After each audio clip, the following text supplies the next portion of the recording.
Juste savoir, est-ce qu'il y en a parmi vous qui connaissent cette émission de télé, Patron Incognito? Ça vous parle?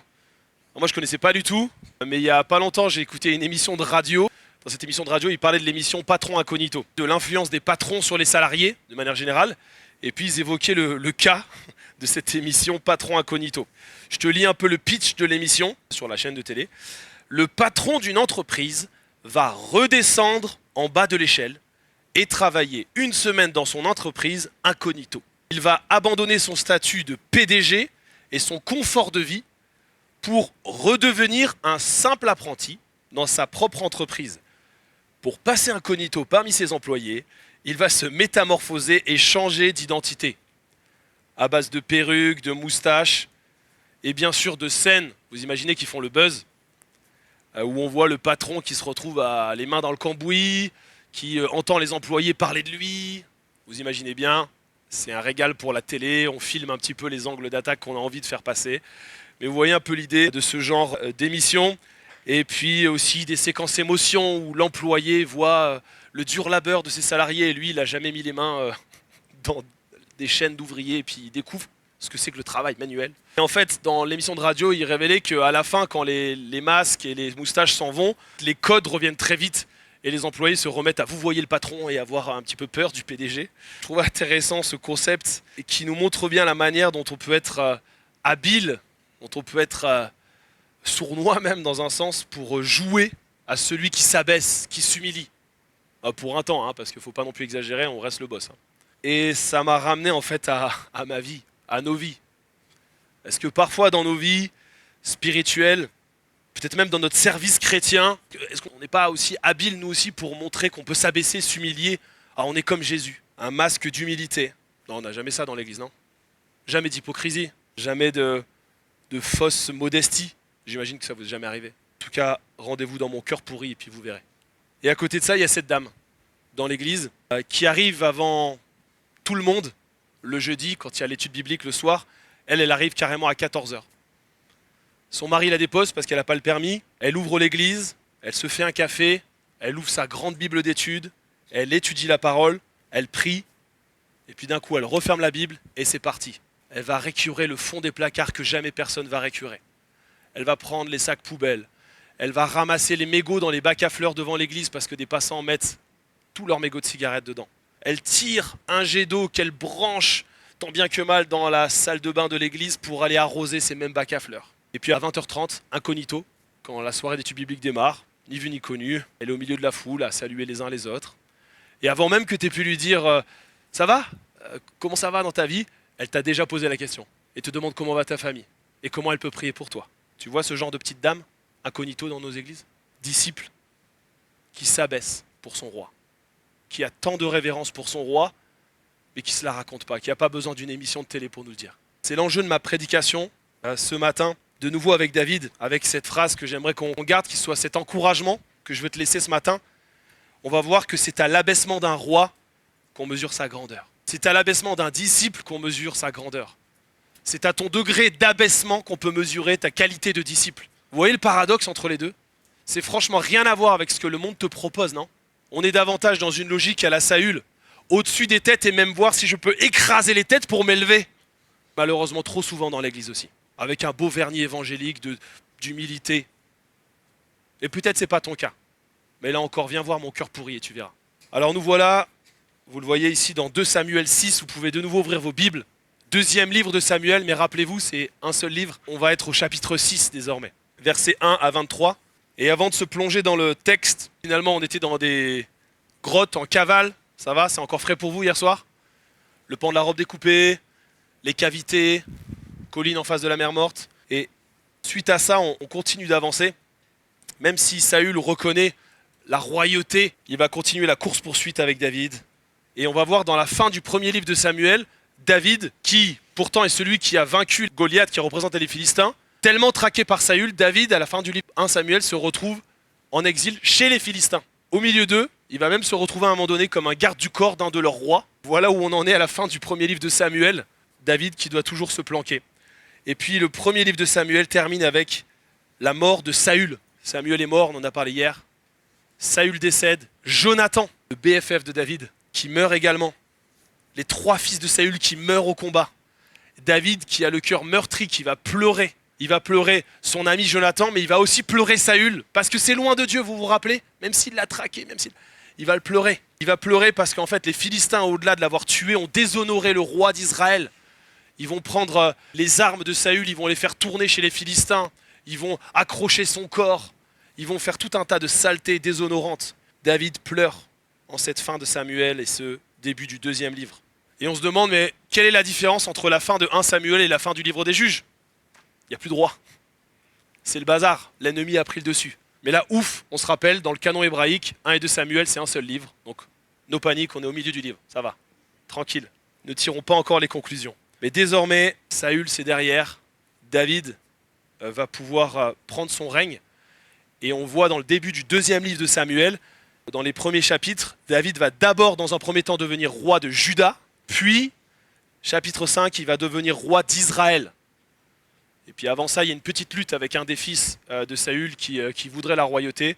Je vous passe les détails, mais on en arrive au chapitre 5 où David est vraiment pleinement, on peut l'appeler le roi, le king. Le chapitre 5 nous dit la chose suivante: David devenait de plus en plus puissant et l'Éternel, le Dieu de l'univers, était avec lui. Voilà où on en est. Et on est pleinement à l'accomplissement de la petite prière de la petite Anne, vous vous rappelez, au tout début du livre de Samuel. Cette prière prophétique d'une maman qui consacre son fils, mais qui en même temps prophétise de la venue d'un puissant roi. On y est, chapitre 5. C'est bon, vous êtes dedans? On est en 1003 avant Jésus-Christ cette fois-ci. Et David, à ce moment-là de Samuel 5, a une trentaine d'années quand il devient roi. Toute ressemblance avec un Messie qui arriverait 1000 ans plus tard est fortuite, bien sûr. Et au-delà d'une royauté qui devient officielle, ce qui est aussi incroyable dans ce 2e livre de Samuel, que le règne de Dieu est de nouveau pleinement présent. Comment? De 2 manières qu'on va voir aujourd'hui. Mais David reprend Jérusalem, c'est assez important pour le peuple d'Israël. Et deuxièmement, c'est ce qu'on va voir aujourd'hui, c'est le retour du coffre de l'Alliance. Raph l'a un peu évoqué, le coffre de l'Alliance, qui matérialise la présence effective de Dieu au cœur de son peuple. C'est le plan de Dieu. Vous serez mon peuple, je serai au milieu de vous, vous me suivrez, vous serez des adorateurs. Ça, c'est le début du livre de Samuel, c'est vraiment encourageant après toutes les misères qu'on a vues. Le retour du coffre de l'Alliance, pourtant, c'est juste quelque chose de 1,25 m sur 0,75 m, mais, comme je le disais, c'est le rétablissement, pour citer un commentateur, matériel et formel de la relation de Dieu et du peuple. C'est ce que représente ce coffre dont on reparlera. Et pour l'heure, lisons le chapitre 6. Vous pouvez sortir les cotillons, les trompettes, les cornemuses, ce que vous voulez, parce que c'est la fête. C'est vraiment la fête. Bien que la fête, peut-être pas tout de suite. On va voir le début du texte. Chapitre 6. David rassembla encore toute l'élite d'Israël, qui comptait 30 000 hommes.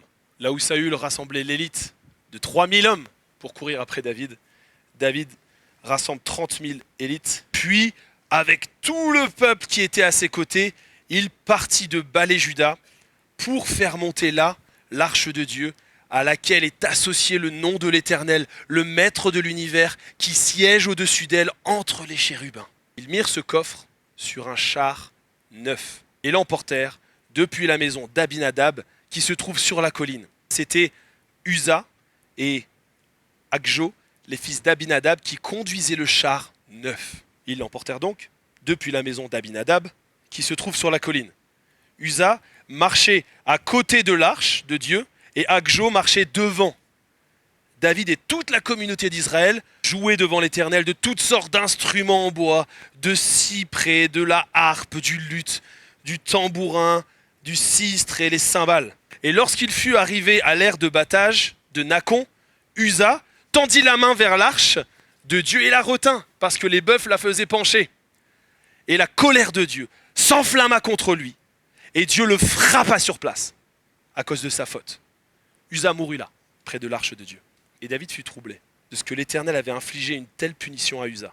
Cet endroit a été appelé, jusqu'à aujourd'hui, Péret Uza. David eut peur de l'Éternel, ce jour-là. Et il se dit, mais comment l'arche de l'Éternel pourrait-elle entrer chez moi? Et il ne voulut pas prendre l'arche de Dieu, chez lui, dans la ville de David. Et il la fit conduire dans la maison d'Obed-Édom, un homme de Gath. L'arche de l'Éternel resta 3 mois dans la maison d'Obed-Édom, de Gath. Et l'Éternel le bénit. ainsi que toute sa famille. On vint dire au roi David, l'Éternel a béni la famille d'Obed-Édom, et tout ce qui lui appartient, à cause de l'arche de Dieu.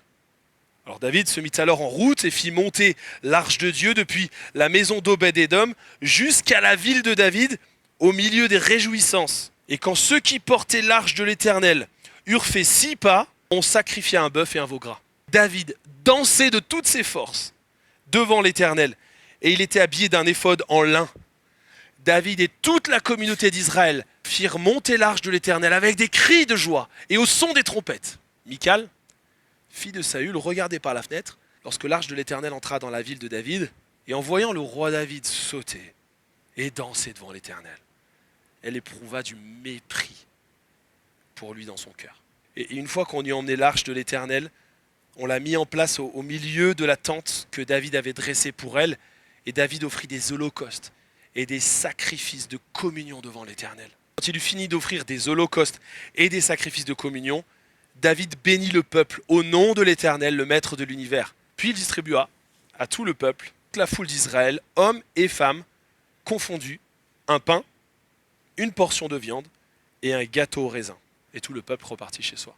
David retourna chez lui pour bénir sa famille. Et Michal, fille de Saül, sortit à sa rencontre et elle dit « Quel honneur aujourd'hui pour le roi d'Israël, il est dénudé aux yeux des servants de ses serviteurs comme le ferait un homme sans valeur. » David répondit à Michal « C'est devant l'Éternel qui m'a choisi de préférence à ton père et à toute sa famille pour m'établir comme chef sur son peuple, sur Israël. C'est devant l'Éternel que j'ai dansé.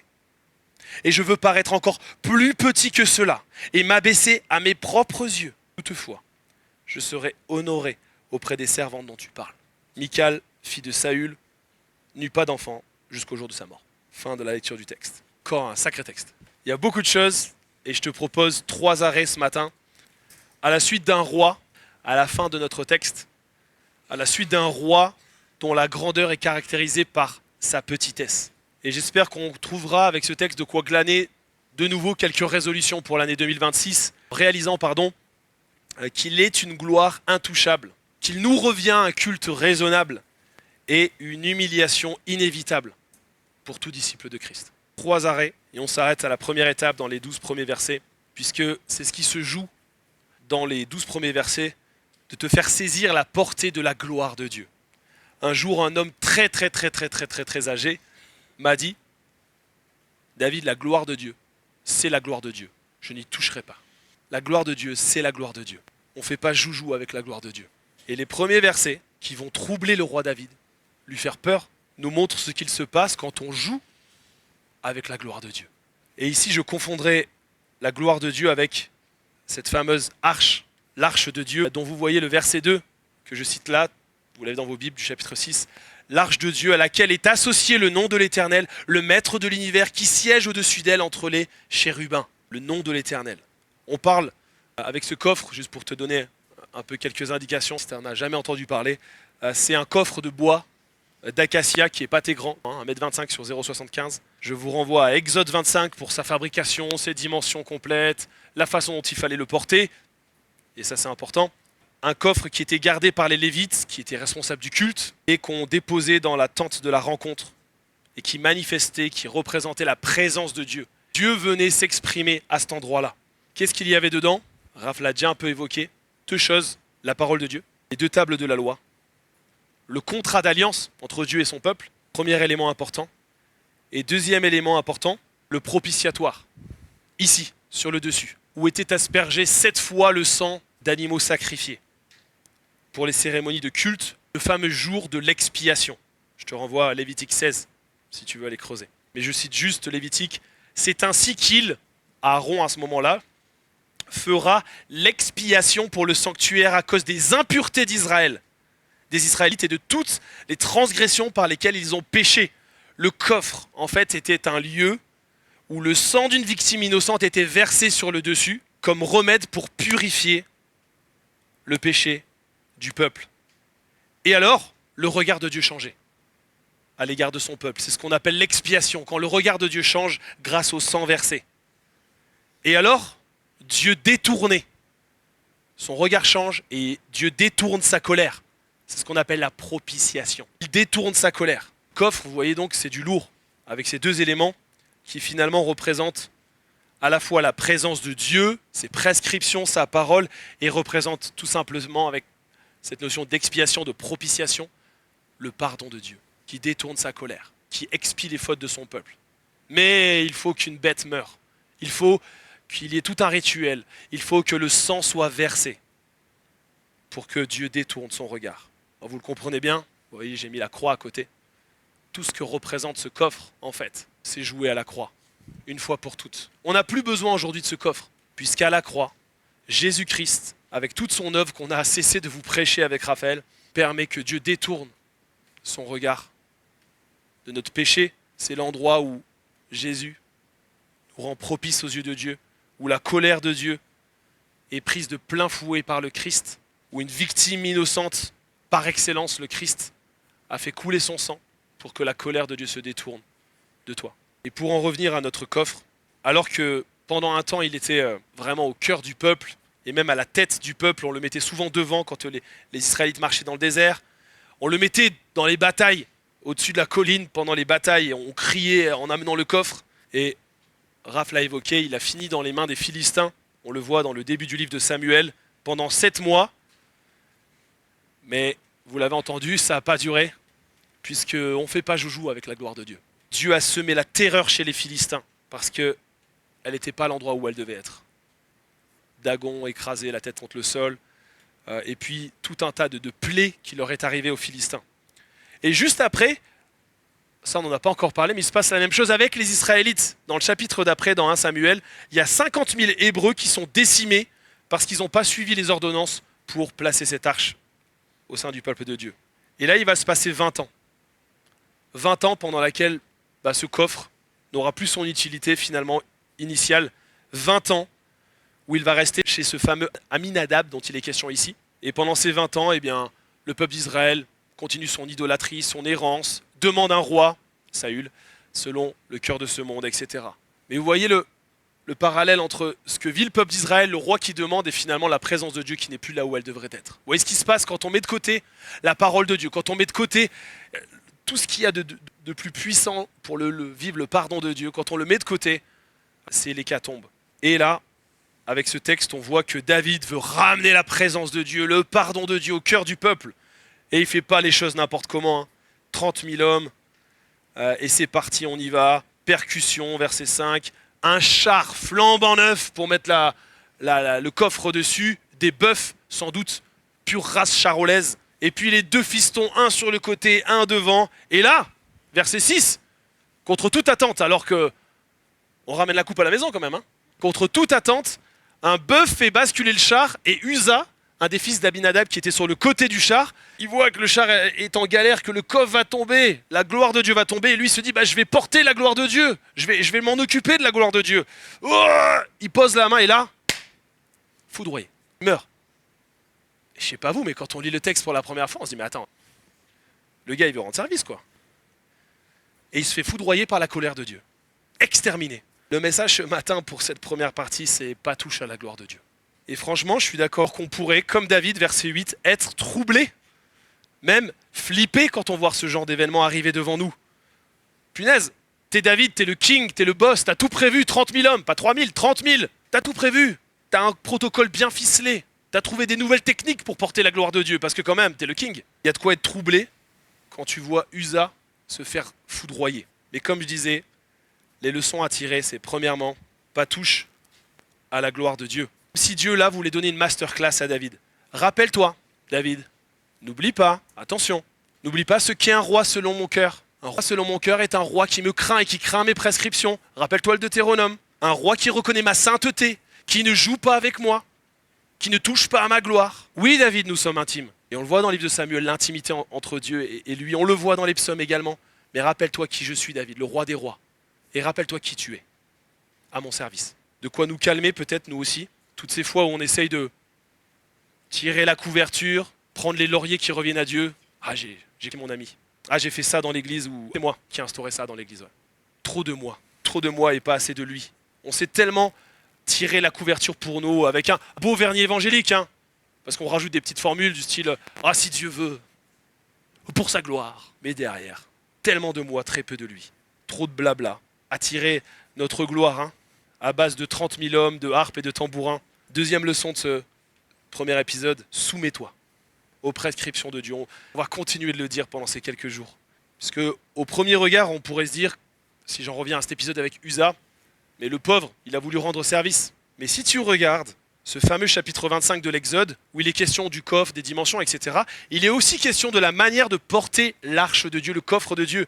Il y a de là toutes les prescriptions de Dieu pour porter ce coffre. Est-ce que David, Uza et compagnie ont respecté ces prescriptions? Non. Il y a un homme sur le côté, un homme devant, le coffre sur un char avec des bœufs. Alors qu'à la base, le coffre, Dieu demande qu'il soit posé des anneaux aux quatre coins et des barres en acacia qui soient posées aussi sur les quatre coins et que 4 hommes portent des Lévites eux-mêmes ce coffre-là. Il n'est pas question de char, il n'est pas question de 30 000 hommes, qu'est-ce qu'on s'en tape? Il n'est pas question de bœuf pure race ou j'en sais rien. 4 personnes aux 4 coins, les prescriptions sont claires. Est-ce que David et son équipe les ont appliquées? Non. Est-ce qu'ils ont pensé qu'ils avaient des meilleures techniques que Dieu? Oui. Soumets-toi aux prescriptions de Dieu. Au risque sinon de pécher, puisqu'il est là le péché. Je le rappelle encore, cette capacité à prendre la place de Dieu, à savoir mieux que Dieu comment porter sa gloire finalement. Soumets-toi à ces prescriptions. Tant de fois on a de belles intentions pour servir Dieu, et même on pense avoir les meilleures techniques que mon pasteur. François c'est un super pasteur, mais je pense qu'il n'a pas tout capté, les techniques pour prêcher, tout ça. Il est sympa, hein, mais franchement, sa femme aussi elle est très sympa, mais tu vois, il n'a pas tout capté, quoi. C'est dommage, quoi. Donc je vais changer d'église parce que franchement, ils n'ont pas les techniques, quoi. Et moi je sais quelles sont les techniques, bien sûr. Parce que j'ai lu un livre et je sais ce que c'est, quoi. Tant de fois dans l'église, on pense connaître ce qui est le mieux. Et on est parfois tellement critique aussi envers les serviteurs de Dieu. Dernière chose que je retire, pour avoir un peu d'espoir de cet épisode d'Uza, et ce qui vient après, laisse-le te bénir. Vive ces 2 premières choses, on amène aussi à une troisième, laisse-le te bénir. Parce qu'il y a de la joie pour ceux qui craignent l'Éternel, il y a de la joie pour ceux qui se soumettent à ses prescriptions, même s'ils ne les comprennent pas, même s'ils ne sont pas d'accord, même s'ils pourraient faire mieux, il y a de la joie en fait à se laisser faire par ton Créateur. Et c'est ce que va vivre Obed-Édom, ce personnage qui va avoir l'arche, le coffret, pendant 3 mois chez lui. Et on voit le texte dans les versets 10 à 13, lui, toute sa famille et tout ce qui lui appartient sont bénis. Cet épisode chez Obed-Édom, au milieu là comme ça de nos 2 transports, viennent sans doute rassurer David, qui tremblait, qui avait les pétoches désormais. Peut-être pas plus mal. Mais Dieu vient quand même l'apaiser et lui montrer qu'il y a des bénédictions pour ceux qui, de la bonne manière, accueillent la gloire de Dieu. Bénédictions pour toi, pour ta famille et pour tout ce qui t'appartient. Laisse-le te bénir. Arrête d'essayer de tout contrôler dans ta relation avec Dieu. Un bon rappel pour nous de garder en tête que nous avons un seul Dieu. Il n'y a pas le Dieu de l'Ancien Testament et du Nouveau. Il n'y a pas le Dieu qui foudroie Uza et le Dieu de grâce, de compassion, puisque tu vas dans le Nouveau Testament, il y a un autre épisode au début de l'Église où Dieu veut montrer à son Église qu'on ne touche pas à sa gloire. On ne touche pas à son Église. On ne touche pas à la manière d'appréhender l'Église. Tu vois cet épisode dans les Actes où il y a un couple qui est foudroyé. Parce que dans leur service à Dieu, ils ont donné, mais tu sais, je donne et je garde un petit peu quand même. Ils ont voulu faire genre. Dieu les a foudroyés sur place, comme Uza. On a le même Dieu du début à la fin de l'Écriture. Un Dieu que nous devons craindre, qui est tout puissant, mais aussi un Dieu de grâce et de compassion qui sait te bénir. C'est un seul et même Dieu. Arrête d'essayer de présenter 2 dieux différents. On a un seul Dieu. Et remettre ces 2 facettes ensemble, c'est la meilleure des choses qui puissent t'arriver pour cette nouvelle année. Une crainte et en même temps une joie parce qu'il te bénit. Et alors, tu seras prêt à lui rendre un culte raisonnable. Rewind, on recommence, on reprend l'arche et on change de direction. David a compris la leçon, il semblerait. Crainte de Dieu davantage. Joie de savoir que Dieu bénit. C'est bon, on a vu Obed-Édom béni. Et c'est parti pour remettre l'arche là où elle doit être, à Jérusalem, au cœur du peuple. Fini les méthodes humaines. A priori, David reprend le protocole de Dieu. Sans doute, on imagine qu'il en a fini avec ce char et ses bœufs et qu'on en revient à la méthode donnée par les prescriptions de Dieu pour transporter l'arche. Et puis surtout, place à ce que Dieu souhaitait, place aux Lévites, place aux adorateurs. Et voyez désormais comment ils portent l'arche. C'est plus les 30 000 hommes qui sont racontés et je ne sais quoi. Et ça, c'est un élément majeur. De nouveau, place à l'adoration. Comme si David, pendant tout ce temps, tout ce déplacement, voulait faire vivre aux Israélites une semaine type. Parce que la semaine type pour Israël, c'était 6 jours. Et un jour, le Shabbat, où l'on cesse toute chose et on adore Dieu. Mais la version toute la journée. 1, 2, 3, 4, 5, 6, stop. 7, on s'arrête, on loue.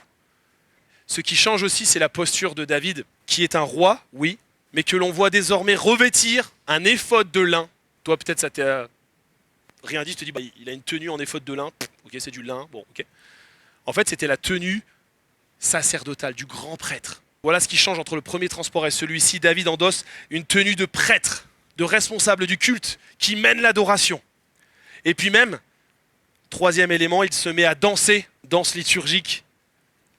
On pense que c'est le genre de danse que les prophètes, comme on le voit dans l'Ancien Testament, avaient l'habitude de faire pour adorer Dieu, louer Dieu. Le roi devient ce prêtre, devient ce prophète qui mène le peuple dans l'adoration. 1, 2, 3, 4, 5, 6, on s'arrête. Avec deux types de sacrifices, tous les 6 pas. Deux qui ne sont pas anodins. Premièrement, des holocaustes. L'holocauste, pour Israël, c'était associé au propitiatoire. Un sacrifice pour que le Seigneur nous voie et soit propice et pose son regard sur nous, pauvres pécheurs. Tous les 6 pas, un holocauste. Tous les 6 pas aussi, un sacrifice de communion qui aussi manifestait la reconnaissance envers Dieu et sa bonté, parce qu'il nous a pardonné, il nous regarde différemment. Il est bon, sacrifice de communion. Et le sacrifice de communion était souvent accompagné d'un bon repas, était accompagné de partage. Et c'est pour ça qu'on voit David partager au peuple à la fin de la nourriture, des choses. Voilà, parce qu'il y a de la joie en fait à sacrifier du temps, tous les 6 pas pour Dieu. Et il nourrit la foule avec. Voilà ce qui se passe tous les 6 pas. T'imagines la logistique, t'imagines le temps que ça a pris, t'imagines la consécration. Tu vois la différence entre les deux transports? Alors une invitation pour nous, à peut-être pour 2026, réfléchir ta vision de l'adoration, du culte que tu rends à Dieu. Finalement, j'ai l'impression qu'on voit dans ce texte que le culte, l'adoration, c'est pas juste le Shabbat, c'est pas juste le 7e jour. Tu vas faire ton petit culte d'1h15 et puis tu reviens. Ça y est, c'est coché. Mais là, David, tous les 6 pas, je vous ai dit, il reproduit une semaine, mais successivement. L'encouragement pour toi, c'est à vivre à partir de maintenant ce même genre d'attitude. Tu es un disciple, oui, mais tu es d'abord un adorateur du Dieu vivant. Et la louange, l'adoration, c'est tout le temps, sans cesse, rendre ce culte raisonnable à Dieu, de tout ton cœur, de toute ton âme, de toute ta pensée, de toutes tes paroles, tous les 6 pas, quand tu vas le matin, dans la salle de bain, stop, quand tu sors de chez toi pour aller prendre le bus, stop, quand tu es à la machine à café avec les collègues, stop, quand tu es avec ta famille, alors que tu reviens de Teen Ranch et que tu es avec des potes et ils sont relous, stop, tu es un adorateur du Dieu vivant et c'est pas rien. Ça implique une vie de sacrifice. Je vais pas te le cacher. Alors désolé pour toi qui viens et qui n'est pas disciple de Jésus, tu te tâtes encore, tu te dis « Ah, je sais pas, oh là là, des sacrifices, ouh, ok, c'est pas pour moi. » Mais ça vaut le coup parce qu'il y a de la joie, il y a de la bénédiction à travers ça, on l'a vu. Et un encouragement aussi pour cette année, renouveler notre façon de louer Dieu. David casse les codes quelque part ici avec ce coup des 6 pas, ce qui va lui valoir le mépris de certaines personnes, comme on le verra. Pour terminer, mais... il casse les codes, il danse, il crie, il y a un bon repas. Et si on repensait notre manière d'investir l'adoration, d'investir le culte en 2026, dans ton église locale, au lieu de te demander qu'est-ce que le culte va m'apporter ce matin, est-ce que la prédication de François sera bien? Désolé François, hein. Et j'ai un pasteur en face de moi. Peut-être changer ton système de pensée, et au lieu de te dire qu'est-ce que le culte va m'apporter, c'est qu'est-ce que je vais apporter à Dieu en fait à travers ce culte. Et je parle pas nécessairement de choses toujours visibles, tu sais, sur la scène, parce qu'on se dit, oh, ceux qui apportent quelque chose, c'est vraiment ceux qui sont là, quoi. Et moi, j'y suis pas, alors il faudrait que j'y sois, je vais essayer de trouver un moyen de faire la louange, ou d'être aux enfants, à la projection, etc. Oui, tu es un adorateur quand tu fais ça, mais tu es aussi un adorateur consciencieux, sérieux, quand tu décides d'arriver, par exemple, à l'heure au culte. Quand tu décides peut-être de ne pas te coucher à 4h du mat la veille du culte, et revenir avec un goût, tu sais, dans la bouche, un goût de pub, de soirée étudiante. Là, tu seras peut-être un adorateur. Peut-être même en arrivant quelques minutes avant, et en pouvant t'asseoir sur ce banc et déjà prier, commencer à adorer Dieu avant que les chants aient commencé. Peut-être en te levant et en chantant de tout ton cœur. Peut-être, si Dieu le permet, avoir une parole d'encouragement à la fin pour quelqu'un qui est tout seul, qui vient d'arriver dans l'église. Là aussi, tu seras un adorateur. Tu n'es peut-être pas dans le planning de la louange, mais tu es aussi un adorateur. Elle est là ta mission, de vivre un culte raisonnable de tout ton être. Et ça commence maintenant. Et ça devrait aussi avoir un impact sur notre façon dont on imagine le culte du dimanche. Et dernièrement, j'étais tellement encouragé, je portais Isaac, mon aîné, dans les bras à l'église, et il a 7 ans, donc maintenant il sait lire. Donc il peut lire les paroles des chants. Et je connais sa ferveur déjà pour Dieu qui commence à grandir. et ça m'encourage. Mais d'avoir un enfant à côté de toi, qui de toutes ses forces lit les paroles des chants, les chante, alors qu'il ne connaît pas forcément l'air de manière exacte, tu vois. Mais tu vois son sourire, tu vois son cœur ardent qui chante, à décrypter, à pouvoir décrypter, à être comme ça concentré. Et moi j'étais là, je regardais, je me disais, mais en fait, c'est ça la mission d'un adorateur. Un humble enfant qui vient apporter tout ce qu'il peut à celui qui vient découvrir, à celui qui commence à décrypter. Sois encouragé en 2026 à renouveler ta façon de voir l'adoration, ta participation au culte, et n'aie pas peur d'être créatif. J'aime la façon dont David est tout à fait créatif ici, jusqu'à danser de tout son être. Et enfin, un dernier encouragement, je ne peux pas m'empêcher dans ce texte de faire de nouveau le parallèle avec celui qui reflète David. Vous voyez comment Dieu ici, dans sa parole, associe ces trois offices à David, de roi, de prêtre et de prophète dans ce texte. C'est pour ça qu'il est important ce texte. Trois offices qui seront également attribués au Messie, Jésus-Christ. Dont la lettre aux Hébreux nous dit la chose suivante: il devait devenir semblable à tous ses frères, Jésus, afin d'être un grand prêtre rempli de compassion et fidèle dans le service de Dieu pour faire l'expiation des péchés. En effet, comme il a souffert lui-même, lorsqu'il a été tenté, il peut secourir ceux qui sont tentés. Il est devenu ce roi, il s'est fait ce grand prêtre, il s'est fait ce prophète. Et il s'est même fait finalement cette arche de la nouvelle alliance, ce coffre, son sang a coulé pour que tu sois vu d'une manière propice aux yeux de Dieu. Un nouveau regard sur toi grâce à Christ. Et il n'y a plus besoin de sacrifice, parce que ça a été fait une bonne fois pour toutes. Il est l'ultime holocauste. Il est l'ultime sacrifice qui permet la communion. 1, 2, 3, 4, 5, 6. Holocauste, communion. Tout est réalisé en Jésus-Christ. Et pour terminer, ce sera plus rapide parce que ça nous intéresse moins, quoique. Mais j'ai évoqué trop brièvement le mépris de l'épouse de David, Michal, et qui devrait mettre en avant l'humiliation. Et vous vous rappelez, je vous disais, c'est à l'abaissement d'un roi qu'on voit sa grandeur.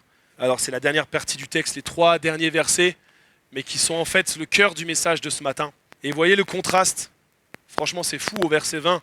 David, et c'est peut-être ce que tu vas vivre ce week-end, il vient de vivre une masterclass sur la crainte de Dieu, la gloire de Dieu, c'est la gloire de Dieu, il ne faut pas y toucher, Usa. Il vient de vivre des sacrifices de culte de ouf quoi. Il s'est passé un truc de dingue. Et là il arrive à la maison, celle qui le regardait verset 16 à travers la fenêtre avec mépris, et qui va lui faire la leçon.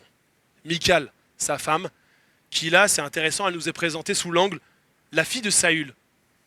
Tiens donc, on le sait qu'il est marié à la fille de Saül. D'ailleurs, c'est un mariage déjà bancal dès le début, parce que Saül lui avait dit « Ah, je te marierai avec mon aîné ». Vous vous rappelez la promesse, le match avec Goliath, etc. Une magouille de Saül, il se retrouve avec Michal. Bon. Et qui a du mépris, parce que David dansait. Plus quand il dansait avec son éphod en lin, a priori, il y avait des parties de son corps qui étaient un peu dénudées dans sa façon de danser, etc. Du mépris. C'est pas ça un roi. Moi, mon papa, il n'était pas comme ça. Moi, mon papa, c'était celui qui dépassait toutes les têtes. Moi, le roi que j'ai épousé, c'est le roi viril, David, qui n'a pas coupé 100 prépuces, mais 200 prépuces de Philistins pour avoir ma main. Parce que c'est ce qui s'est passé pour le mariage de David et Michal. Moi, mon mari, c'est celui dont on disait, il n'a pas tué 1000, mais 10 000. Ça, c'est mon mari, ça, c'est mon roi. Ça, c'est un vrai mec. Non, Michal. On voit que les cendres de Saül persistent à travers elle. Les cendres d'une vision d'un roi selon le cœur du monde, selon les ambitions de ce monde. Alors que se joue en parallèle un tableau complètement inverse. Crainte, joie, adoration, abaissement. C'est à l'humiliation d'un roi qu'on mesure sa grandeur. Ça a de quoi déranger nos visions, toutes mondaines, écrasantes du leadership par exemple. Moi, très longtemps, je suis devenu responsable leader très jeune dans ma vie. Et pendant un temps, j'avais une vision de leadership dans l'église qui était comment je vais faire en sorte que ce groupe-là puisse être à mon service pour que ça se passe bien, le service dans l'église. Et puis il y a des passages comme Matthieu 20, où Jésus dit qu'il est venu non pour être servi, mais pour... Ah, tu comprends que le leadership, selon Jésus, c'est une autre méthode en fait. C'est pas comment ils vont servir, comment ils vont me servir pour que je serve Dieu, bien sûr. Mais c'est comment moi je vais les servir, comment moi je vais prendre soin de cette équipe, comment je vais mener ce groupe vers ce que Dieu a prévu pour ce groupe. Vous voyez cette masterclass de David, verset 21. Alors il rappelle quand même au verset 21, je rappelle que c'est moi que Dieu a choisi.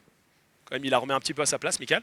Je veux paraître encore plus petit que cela, et m'abaisser à mes propres yeux. Toutefois je serai honoré auprès des servants dont tu parles. C'est à l'abaissement d'un roi qu'on mesure sa grandeur. En 2026, réformons notre vision du service dans l'église, peut-être même du leadership, s'il y en a parmi vous qui sont responsables dans l'église de louange, de jeunesse, etc. Voyez le destin funeste d'une Mika qui est condamnée à être stérile jusqu'à sa mort. En fait, c'est terrible à l'époque pour une femme. Réformons notre vision du leadership. Au lieu d'une vision pour ma grandeur, pour ma gloire, une vision qui vise l'abaissement.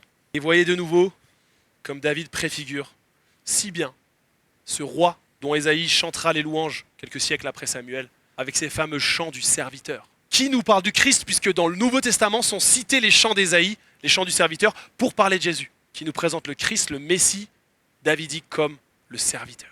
David nous invite à regarder les traces d'un plus grand Messie derrière, et je propose de relire pour conclure ce passage de Philippiens avec lequel on a démarré notre louange ce matin. Un hymne christologique que Paul propose aux Philippiens, et on pense qu'il tournait dans les églises, dans les premiers temps de l'église. Que votre attitude soit identique à celle de Jésus-Christ. Lui qui est de condition divine, il n'a pas regardé son égalité avec Dieu comme un butin à préserver, mais il s'est dépouillé, lui-même en prenant une condition de serviteur, en devenant semblable aux êtres humains. Reconnu comme un simple homme, il s'est humilié, lui-même en faisant preuve d'obéissance jusqu'à la mort, même la mort sur la croix.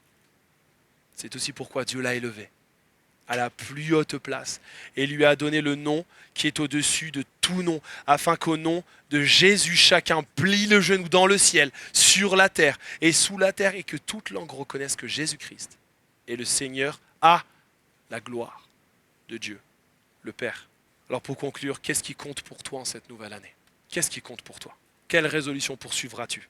Et si c'était davantage de crainte de l'Éternel, avec cet épisode d'Uza, David.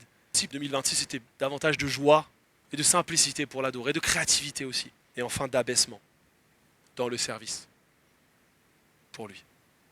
Est-ce qu'on n'aurait pas ici 3 ingrédients pour une vie de révolutionnaire? Est-ce qu'on n'aurait pas là le mode d'emploi d'un révolutionnaire? Que le Seigneur te donne les forces de poursuivre cela, ces résolutions, la méditation de ce texte que je t'invite à relire chez toi. Et me revenez sans cesse cette parole de l'évangile de Jean quand je méditais notre texte de ce matin, où Jean-Baptiste, qui a baptisé le Christ, vous vous rappelez, où le ciel s'est ouvert, le Saint-Esprit, on a vu le parallèle.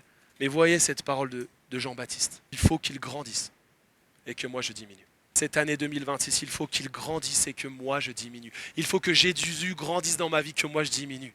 Que le Seigneur te donne les forces de poursuivre ce programme. Et nous verrons que c'est une lutte, une véritable lutte. C'est ce qui nous attend cet après-midi, demain, avec David. On verra que le long du parcours de David, il y a eu des sessions où le péché l'a rattrapé. On verra qu'il y a eu moins de crainte, moins de joie, moins d'abaissement. C'est ce qui se passe quand on suit les traces du péché davantage que les traces du Messie. Que le Seigneur t'aide à combattre ce qu'il y a à l'intérieur, comme David qui échoue avec le premier convoi parce qu'il a des ambitions peut-être. Le combat qui se joue à l'extérieur, avec des Michal qui vont peut-être te décourager, peut-être en revenant des sites. La famille qui t'attend, c'est une famille pas chrétienne, qui va te décourager, qui va te juger, qui va se moquer peut-être. Que le Seigneur t'aide parce qu'il y a un véritable combat pour vivre ce projet-là. Un véritable combat spirituel. Il y a tout un monde spirituel qui se régale à te voir essayer de prendre la place de Dieu, qui se régale à te voir être triste au culte, qui se régale à te voir prendre les lauriers. Il y a tout un monde spirituel à coups de flèches, à coups de découragement, de culpabilité. Il y a un combat à mener. Mais heureusement, le Christ l'a mené. Le Christ a mis KO le serpent. Nous voulons le prier pour qu'il nous donne les forces de vivre ce combat-là. Et quoi de mieux en cette fin d'année pour vivre ce projet-là que de s'abaisser dans la prière pour demander à Dieu, supplier à Dieu de nous y aider. Et ce que je vous propose de faire, et je remercie Aurélie qui l'a introduit finalement sans le savoir dans le temps de louange, mais ce que je vous propose, c'est de matérialiser par un temps de prière individuelle à genoux. Tu n'es pas obligé de le faire. Ne le fais pas si c'est pour le regard des autres. On prend un temps où on ferme les yeux, on n'est pas là à regarder chacun, chacune, mais quand même matérialiser une façon de prier qui revient dans l'Écriture régulièrement. Prier à genoux. Parce que si on veut vivre cet abaissement, si on veut vivre cette diminution, je crois qu'il y a un enjeu qui se vit dans la prière, qui est le souffle du croyant. La prière individuelle, la prière communautaire. Tu ne pourras pas te lever pour suivre la course du Seigneur si tu n'es pas d'abord mis à genoux pour le supplier de te donner les forces. La prière, disait à quelqu'un, c'est le souffle, l'oxygène du croyant. On essaye que je te bouche le nez et la bouche pendant 15 minutes? On ne va pas essayer. Alors pourquoi on se prive tant de fois de la prière? Puissant. L'oxygène qui manifeste aussi ton abaissement, ton humilité, et que tu donnes toute la place au roi des rois. Alors je vous propose qu'on manifeste ça d'une manière symbolique, et plus que symbolique aussi comme obéissance aussi à Dieu, à genoux. Si tu n'es pas à l'aise ou que tu as mal au genou, tu restes assis, c'est pas un problème, ça ne change rien à l'attitude que je vous propose d'avoir de prière. S'il viennent des prières à haute voix, si vous voulez juste prier en silence, vous et Dieu, priez entre vous et Dieu. On prend quelques instants comme ça.